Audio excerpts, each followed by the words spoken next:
to mám rád, keď je všetko jasné hneď na prvú.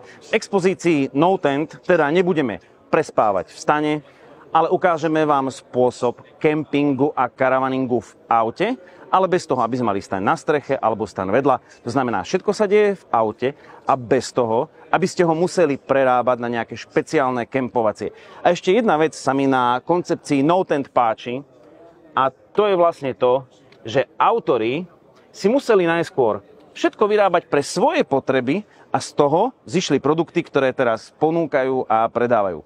Napríklad, toto je koncept zástavby do vozidla, ktorá vám umožňuje byť v jednej časti auta, vedľa mať sedadlo, alebo tam mať bicykel a zároveň v pohode prespávať. A všetko si prispôsobíte na to, aby sa z auta na cestovanie stalo auto na prespávanie na kvalitnom matraci, ktorý má rôzne farby. A toto je zase ukážka toho, že nemusíte byť len v kedine, na tretinu alebo v nejakom aute, ale môžete byť napríklad v Berlingu, v Rifteri alebo v autách podobnej kategórie na celú šírku. Máte sem nadimenzované prepravky, ktoré majú aj svoje kryty, alebo je vo vnútri organizér a všetko si urobíte tak, ako vám pasuje.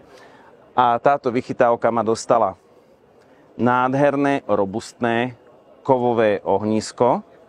Možno si teraz v hlave, áno, tak keby sa mi páčilo, ale premietnete si aj to, že kde to dám. No, tak dáte to do takejto jednoduchej kapsy, ktorá je ešte aj obrandovaná a je ušitá presne na tento typ ohniska, ktorý môžete použiť v prírode, ale akoby celé to ohnisko si potom zoberiete so sebou. A tu je zase ukážka kuchynky, ktorú môžete mať so sebou v aute. Je to vlastne modulový rok 2023.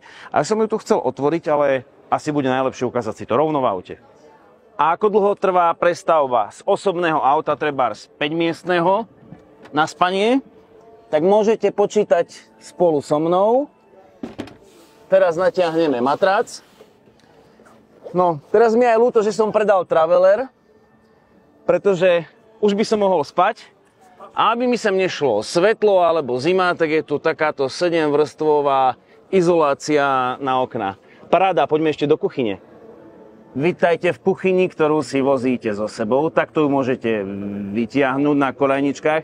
Tie majú nosnosť 160 kg, sú tam polohy vysúvania. Keď nevyberáte veľký kempingový stôl, tak si urobíte takýto malý príručný. Tu môžete krájať, tu môžete variť. Sem si dať príbor, jednoducho tých možností je veľa. A to najlepšie, v tomto som si nechal nakoniec.